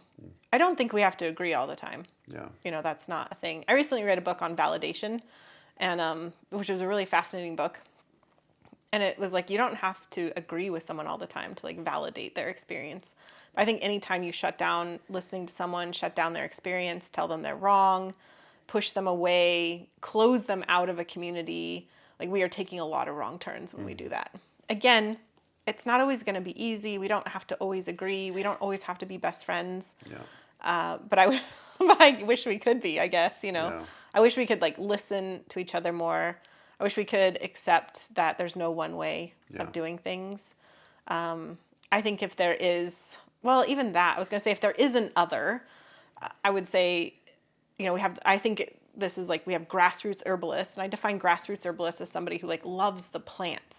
It's like loves herbalism connected to the plants as well, versus say like nutraceutical companies who probably like I'll just paint the worst picture. Like they couldn't show you a dandelion plant, right? But they've isolated a chemical constituent and they put it into a jar and then they sell it for $50, something like that. But even then, like, maybe there's a discussion to be had there. That just something. I would rather find our common qualities, and I'd rather grow together. I'd rather be even like disagree with people and be pushed by people into like expanded new ways of thinking, and or just respect that person feels that way and let them do that, you know. But just anytime we need something to be like one particular way, or again, just shutting people out, I don't like that. I don't think that's the way to go.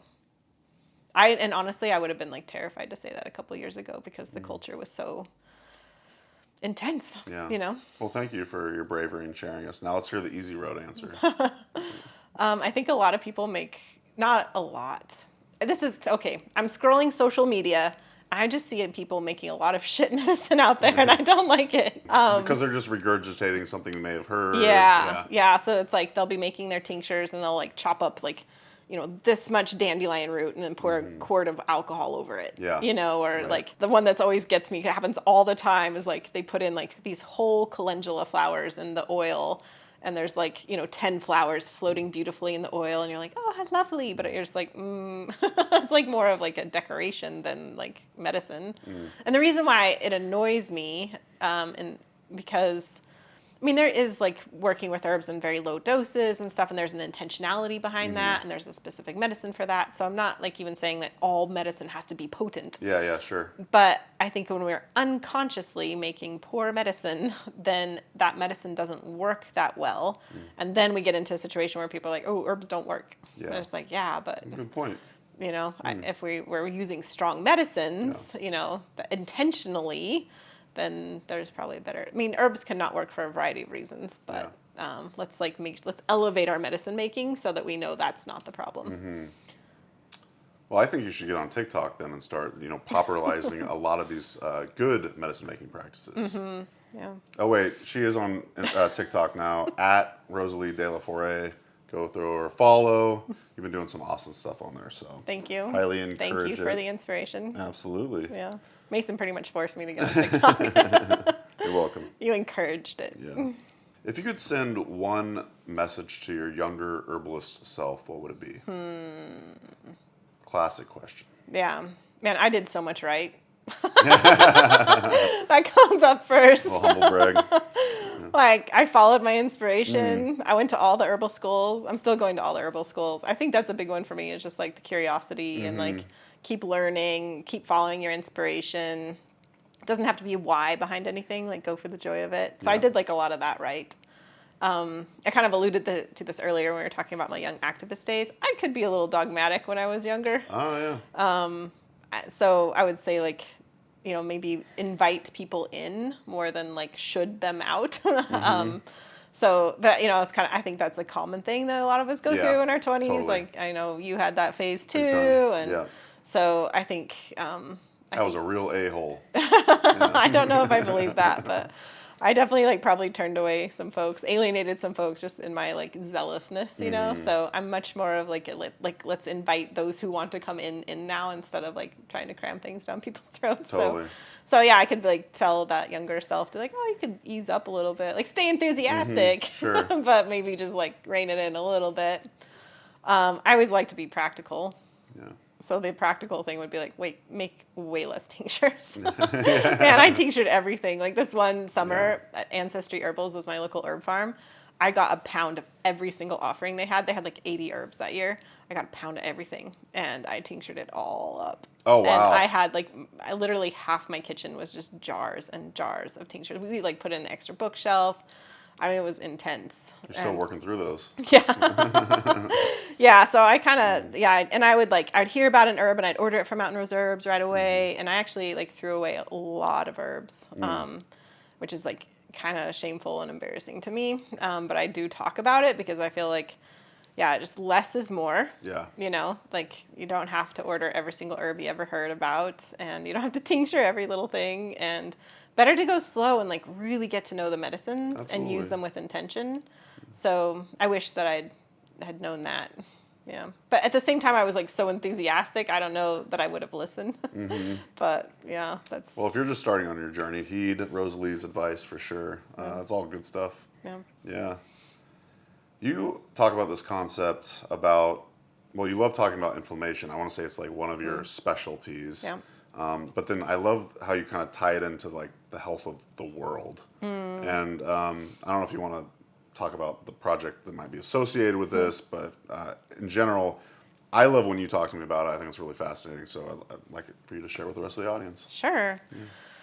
Yeah, I feel like inflammation is like just like the crux of so much. Like so much of our chronic disease is due to chronic inflammation. And it's something that we as herbalists are just so able to address in folks. And so it's all the lifestyle stuff. And I think it's known that chronic inflammation is bad. Western medicine recognizes it as the source of most chronic disease, and natural health folks recognize it as well. But I do kind of have a lot of complaints with how it's addressed. Just take turmeric. Yeah, just take turmeric. Yeah. Exactly. That's one way. Or like the fearful, like, gluten will kill you, toxins will kill you, like just this kind of like you're going to die because we live in a toxic world kind of thing. Like that is actually inflammatory to be in a state of fear and anxiety, so like that doesn't help. Or you have like other kind of, I don't know what the term is, but it's often in this like kind of functional medicine realm where you have this like growing list of influencers, we could say there, that their goal is kind of to get to Mars. It's like this very like futuristic, like, oh, you need these like for example, I was reading a book the other day that was like, oh, they're coming out these things, you just do like this $50,000 body scan every year. And then, all this like super high tech stuff. But I mean, they do like a lot of those like folks like seriously are going into space and like looking for like this next evolution. And so for me, I like to just bring it back down to, I think chronic inflammation exists because we're living out of balance. And I think that is a deep reflection that we see within the world around us. So something I am still in the process of relearning is that humans are not separate from nature. As we're all one. And so I still find myself catching like my language and stuff. I'll kind of still use that as if there's a separation. But since we are a reflection of the whole ecosystem that we're in, the earth is obviously in a state of imbalance. We're in a state of imbalance. And I don't think we can fix one without the other. It's like a mutual thing that needs to happen. So when I talk about imbalance, obviously global warming and climate change can be part of that. The wildfires that we're seeing, like those are all inflammatory. Acid rain, the changing of our oceans, like all of those things are inflammatory in nature, and our bodies are in a state of inflammation. And I feel actually a lot of faith that we can go in a good direction if we're, again, like working together with our living ecosystems and our personal health. But I don't think that we can ignore the earth and ignore our impact on the earth and expect our personal health to improve. And I see that as like kind of a missing piece on a lot of this kind of like nutraceutical approach to inflammation. It's kind of like, oh, eat your rainbow of foods. Sure. But it's like if those foods aren't like actually nutrient dense because they're grown in a really beautiful way that's like nourishing the earth, then everything's just so interconnected in that realm. I think it's really beautiful. And I have a lot of... The micro and the macro. Yeah. I really do have a lot of faith that we could move in a really beautiful direction by understanding that we're connected and like working towards a world in which that's like, if we truly believe that, our choices become different. The forever optimist. That's one of the things I love about you, Rosalee. You're very optimistic. I too am optimistic as well. Do you want to talk about the project that you might be doing, or is Sure. it hush-hush? Well, for years now, I've wanted to write a book about chronic inflammation and kind of this like my perception of it and a holistic perspective of it. I really want the book to be joyful and fun and inspiring and empowering. And last fall, I just had this like one of those like knowings that I was talking about. So I had this knowing that I would write it with Rich Mandelbaum, who I'd been in his classes a lot, but he like didn't really know me. But I just decided to call him up out of the blue and be like, "Hey, dude, let's write a book together." He was very understanding, and he said yes. So we're actively working on that right now. I always knew, like, I wanted to write the book for a long time, but I knew I wouldn't write it by myself. I haven't been in clinical practice for a while, and so I knew I would, really benefit from someone in clinical practice, and I just could tell that, like, our perspectives, like, really intertwined together. So yeah, we're working on that now.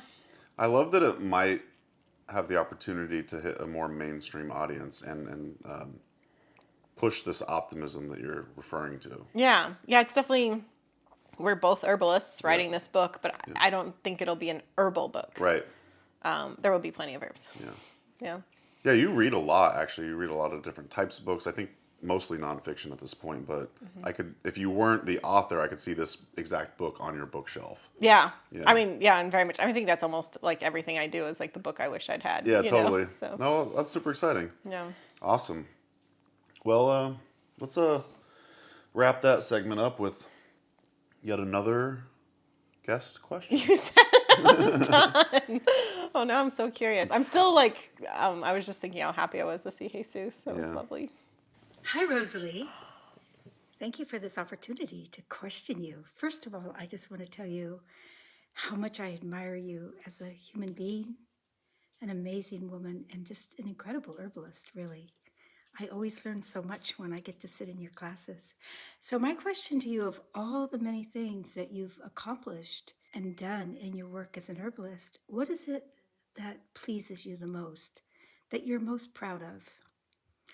And if I may ask a second question, it's also, of all the amazing things going on in the herbal world, most of them incredible, some challenging, what is it that you personally would like to change if you had the opportunity?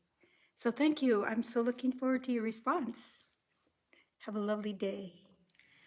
Hi, Rosalee. Thank you for this opportunity. Mason, I feel like I could use a hug. That was so sweet. Oh, I feel like my work is done here. Like, Rosemary, like, yeah, that was really special. Thank you. What did she say? The gist of the first question was, what are you most proud of in all the work you've done? I think, right? Mm-hmm. Oh my gosh. What a thoughtful question. That is such a thoughtful Thanks, question. Rosemary. The thought that comes to me is, I hope it's the impact I've had on people's lives, like whatever the project was. I hope that I've had, I guess my goal is that I am a catalyst for people, like a bouncing off point for people to perhaps get inspired and then like go on their own herbal adventure. And so I hope whether it's like people read my book or took my classes or listened to the podcast, that they were inspired to bring herbs into their lives, allowing herbs to transform their lives, and then like blooming in their own way.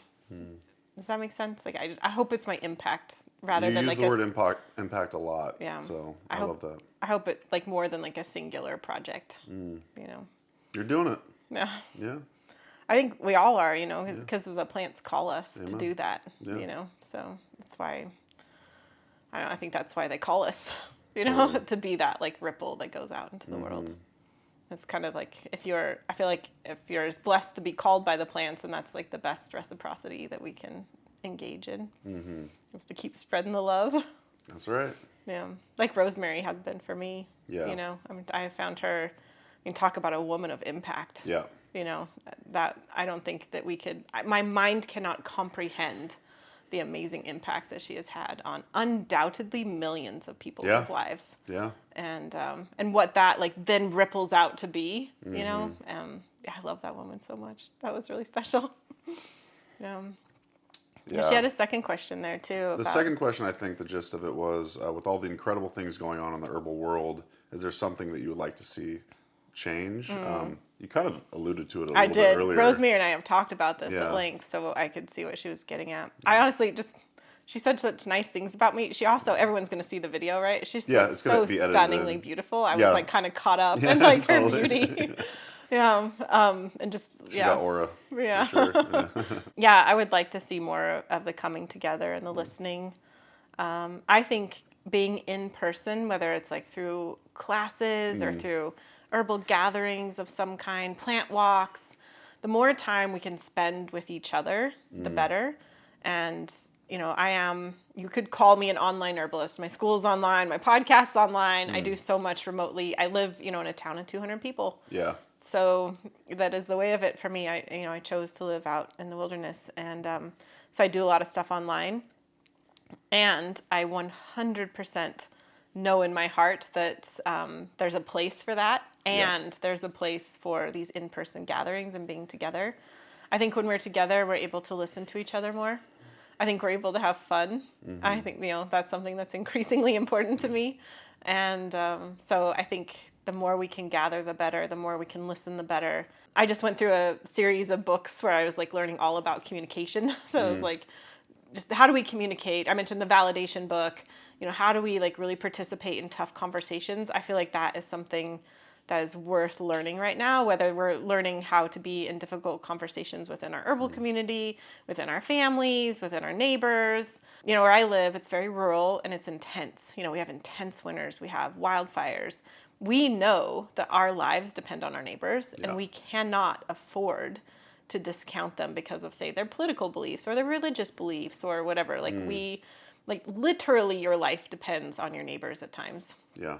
And so that's something we know in the Valley, and we talk about it, we can't afford to like get into our little silos and like just be with like-minded people, Right. And I wish that was more true. Otherwise, again, we don't always have to agree. And I know we can always take it to the extreme of hate-filled people or people who want to cause harm to others. I'm not talking about that. Sure. That's a whole other thing. Yeah. I'm talking about how can we just show up for each other, listen, agree to disagree, grow together. I hope we can continue to do that in the herbal community. Very insightful. Thank you. Yeah, thank you. Well, moving on to the final segment. We'll kind of start wrapping things up here. Thanks for joining me on your show. Thanks for 200 being here. episodes. It's huge. So speaking of your show, you have an epic podcast, 200 episodes, YouTube channel. You got a wonderful website, just chock full of information. But I think a lot of people don't know what you really do is, well, you're saying online herbalist, whatever, but you're an herb school, and I feel like you told me somewhat recently, the past year or so, you're like, oh, I'm an herb school, This is an herb school. This is what we're doing. We're teaching students. We're creating new herbalists and everything. And so I was just hoping you'd kind of go in depth a little bit on your, on what the Herbs with Rosalee Herb School is. Sure, yeah. If I said that correctly, my bad. Yeah. Kind of butchered that. Yeah. Herbs with Rosalee School, yeah. Yeah. I can't believe I'm going to say this out loud, but it was like a year ago that I was like, I felt like, I was like, I really want to have like a big herbal school. And then I asked Nicole, my operator, I said, how many students have we had in the past year? And she counted them up, and I want to say it was like over 6,000. And I was like, oh. It's a pretty big herb school. I do have a big herb school. But it was kind of a funny dawning realization to me too, because I think because I've been passion driven and I've been inspiration driven, I have just, done what I loved, and I started teaching classes, and then suddenly realized like, oh, I have an herb school. Yeah.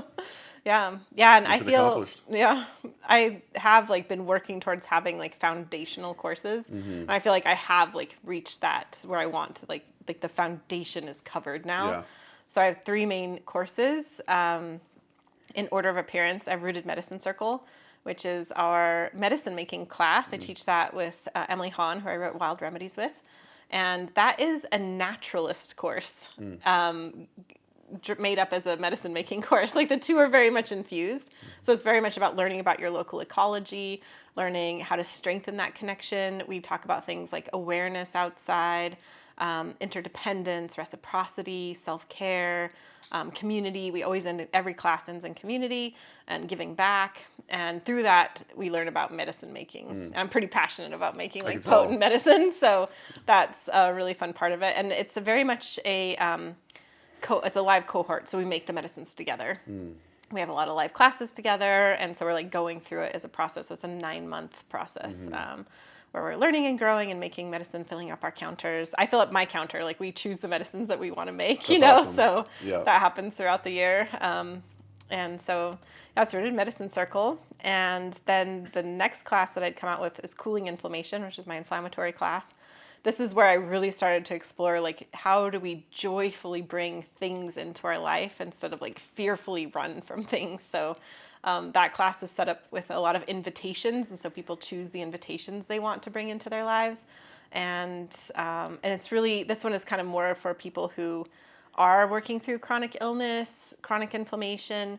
They just want to live like joyful, happier, healthier lives, and be surrounded in a community that's also working towards that. And so that's Cooling Inflammation.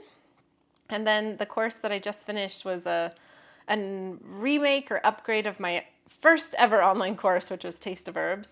And so I remade that into Herbal Energetics course. And I spent the last year making that. You know that very well because I would share a lot of that process with you. I thought it was going to be like a minor upgrade. It took me an entire year and over 60 hours of video and just the whole production of it. But this class is really about learning how to hone your own senses so you understand like if something tastes bitter, what does that mean physiologically? And how to really understand heating and cooling and moistening and drying. And like, what does that mean in a plant? And what does that mean in us? And again, like, how does that combine together in a way that basically equals herbal medicine? And so that's a very foundational piece in terms of people understanding how to trust, how to first like understand it so then they can trust their own intuition.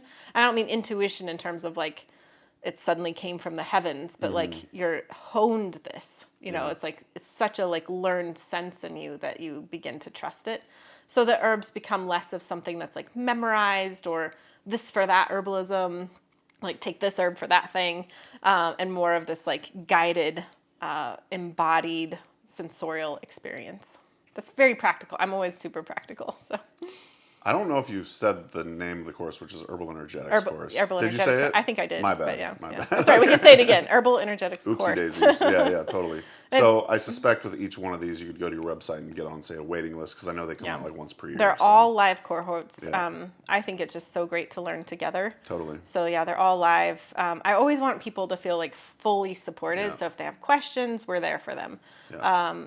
I never want people to feel like overwhelmed or confused or just, wondering where the next step is. So yeah, I want folks fully supported. And I could attest, I've seen behind the scenes inside of the classroom. It is a massive course.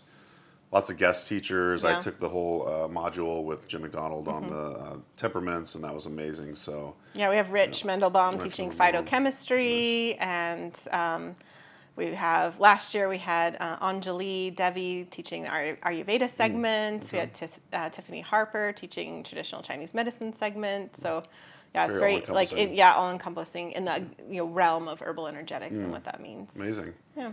You got any student success stories you want to share? Yeah, I've been reading a lot of reviews, so we also do a certificate and reviews for all the courses. And I just read a review the other day. I don't have it like memorized or anything, but the person said, "Learning through you, I'm taking better care of our family," and they had like ways, that their family's health was improving. And then they said that they love feeling more confident through that process, and like they just know now instead of feeling overwhelmed, they just know like what to reach for. And then they said, but more than anything, their connection to their local ecology had strengthened, and they were living with the seasons and just feeling like the beauty and awe and wonder of the outside world. And it was just like, it was everything I've ever wanted, like my teachings to be. It's like they nailed every one, just like the better health, better connection, healthier family, and also the connection to the world around them. And I just felt like, okay, like we're doing this. Sounds like you're making an impact. Yeah. Almost. I hope so. That's awesome. You kind of touched on the book earlier, the inflammation book. Any other projects coming up that you might want to chat about? You're excited about? Yeah, always. There's always something to be excited about. Brewing, yeah. Gosh, how many of my projects involve you? Too many. Too many. You love them. That's true. Yeah, It's I feel good like time. so our last episode, I talked about Herbalist After Hours, which is our new podcast. Yeah. Maybe you could share about Herbalist After Hours. Flip the script. Yeah. So basically, I mean, the origin was kind of like us potentially writing a book on the herbal community. And we were kind of like, how does that even work? What would that look like? And so we're still kind of marinating on this. And so Rosalee and I are trying to find every excuse we can to work together and have fun. and have fun. Yeah. That's a part of it always. And so it kind of just naturally evolved into maybe we could start out before like even conceiving of the book, but like this YouTube podcast series.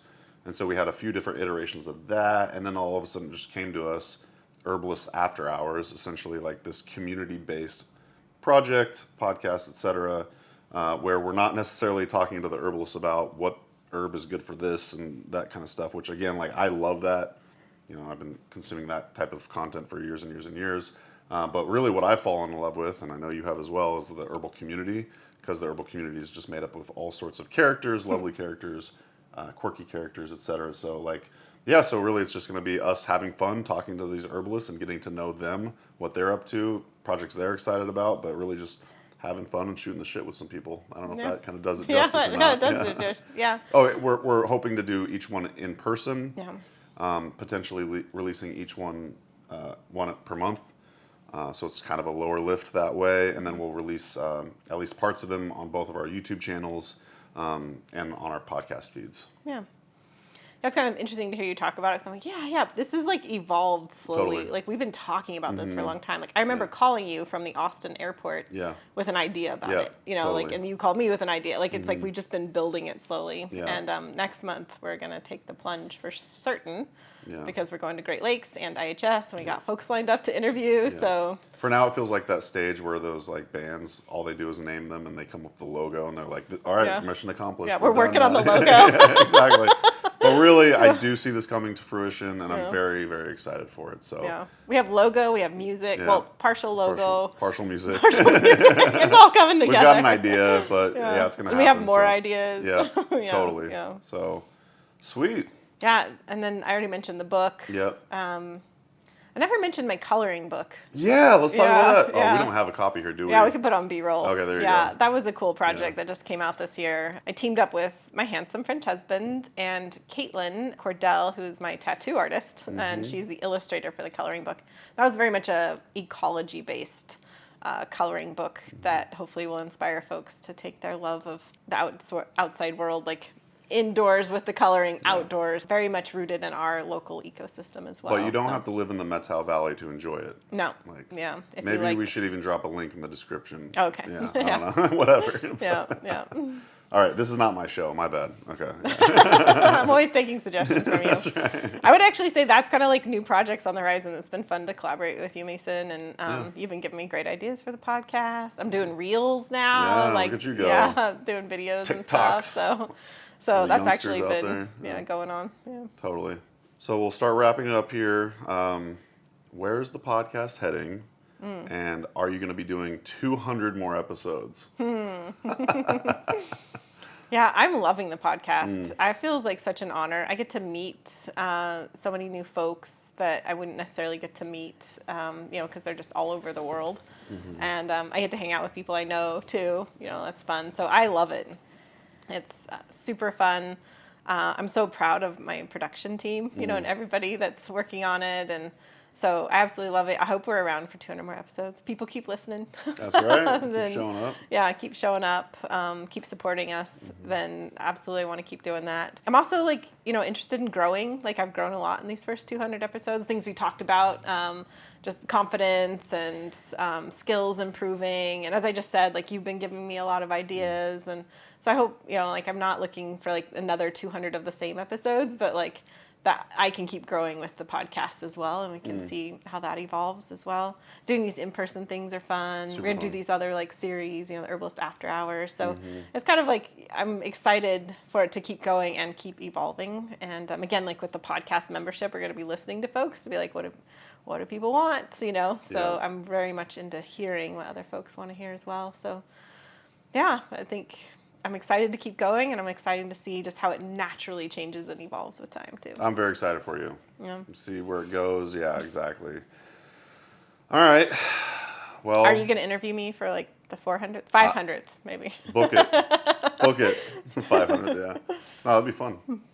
So why don't we end the show how we end every 200th episode around here with the final question. Okay. And that's, what's your dream for the future of herbalism? Oh man, so many things. I truly believe that herbalism can change the world. I truly do. I don't think that it's going to change the world because it helps someone's constipation. That's true that trefoil is amazing for constipation. But I think it's how we practice herbalism that could be transformative, not just for our personal health, but for our communities and for our local ecosystems. So to me, that means things like the more we love the plants, the more we show up for them. The more that we truly believe that our well-being is enmeshed in the world behind us, like the more we will make better decisions and we will hold other people accountable for their decisions. And when I say that, I mean more like corporations. And I think that we do that through love, and through this like deep love and joy of the plants. And so my hope for herbalism is that we continue to love the plants, that we continue to grow together as a community, and that we keep like reaching for the joy of it and the love of it. And I think that can be truly transformative. I get so inspired. I mean, every herbalist that I have on the show, I'm inspired by their story, inspired by what they do, in whatever way, shape, or form that is. There's all these community herbalists showing up in some way, shape, or form for their communities. And whether that's like clinicians who are helping people, or these community gardens that people are doing, but basically just helping, like, this was in your episode, but you were shown like a dandelion is like, oh, you can eat that, and that forever transformed your life. Yeah. The more people we have doing that, Yeah. I think the better, like by far. I mean, just think of like that one person said that to you, and look at the impact you've had. Yeah. And how then like wild. you can't count how many people that you've impacted, and like how many people they've impacted, all through this like love of plants. And again, when we rely on those medicines outside our doors, our landscape shifts. We make different choices. And I think the more we can keep making those better choices for a diverse ecosystem, for a healthy, thriving ecosystem, not just the plants, of course, but all those beings out there, from the mycorrhizal networks to the insects to everything. I think that's where herbalism can be truly transformative. I think we need to get together and share ideas. I think we need to collaborate. Rosemary talks about that when she talks about formulation. She says, oh, people ask me, like, how did I have such a big impact? And she says, I didn't do it alone. Like I created the formula of people to create things like United Plant Savers and traditional medicinals and, her herb stores and everything, So I think the more collaborative we can be to build different ways of being, I have this vision. It's like, we're in Salem right now. What if Salem's pretty big. I mean, to me, I live in a town of 200 people, so it's not really big. What if there was like 1 or 5 or 10 community herb gardens where those communities, those neighborhoods could go there and get the herbs they need for the health and well-being of their family, whether that's for a tummy ache or for avoiding a sickness, or for, addressing insomnia, like whatever it is, just really accessible where people get to connect with the plants themselves and get to make the medicines. And there's just so much potential for how we can make herbalism a part of our everyday lives in a way that, again, it's transformative because of how we bring the plants into our lives. And I have no doubt that we'll retain the magic of it all too. It's like, that's kind of my dream, like where herbalism is just like accepted as everyday life, but also still appreciated for like this beautiful, magical thing that it is. That's a beautiful way to wrap up the show. Wonderful. That's a keynote, by the way. That's the seeds of a keynote for you right there, I think. That's wonderful. Thank you for sharing everything. I love you very much, Rosalee. Proud to call you a friend. Excited to see what's next for the show. I don't know if I want to have the final word, so I don't know if you want to address the audience in any way before we wrap up and get out of here, but this was awesome. Yeah. Gosh, well, I hadn't planned on it. You were like the host. I was going to give the final word, but what it just makes me feel is just, I really just want to say like thank you to everyone for listening for 200 episodes, whether this is like your first episode or your 200th. Thanks for listening, especially in the beginning. It was really rough. But yeah, it's just been like such an honor to host the show. It's been such an honor to have so many guests come on, and they dedicate so much of their time. And again, it's an honor to have the team supporting me as well. So I'm just feeling like a lot of gratitude that we have made it to 200 episodes, and looking forward to seeing what's going to transpire in the next. So thanks, everyone. Awesome. Thanks, everyone, for tuning in, and see you in the next episode. Good job, Rosalee. Yeah. Thank you. Yeah. Thank you so much for listening.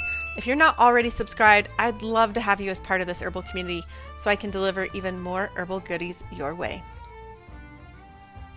This podcast is made possible in part by our awesome students. This week's Student Spotlight is on Jerry Gassert in Pennsylvania. Jerry is enthusiastically enrolled in 5 of our programs and brings such a generous spirit to each one, offering thoughtful questions, insightful answers, and beautiful reflections. In the Herbal Energetics course, she explored chickweed as her herbal ally in the salty module through infusions, salves, and garden connections. She even shared it with her chickens. I approve.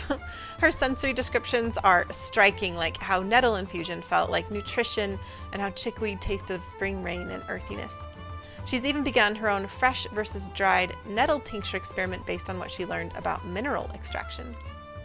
To honor her contributions, Mountain Rose Herbs is sending Jerry a $50 gift certificate to stock up on their incredible selection of sustainably sourced herbal supplies.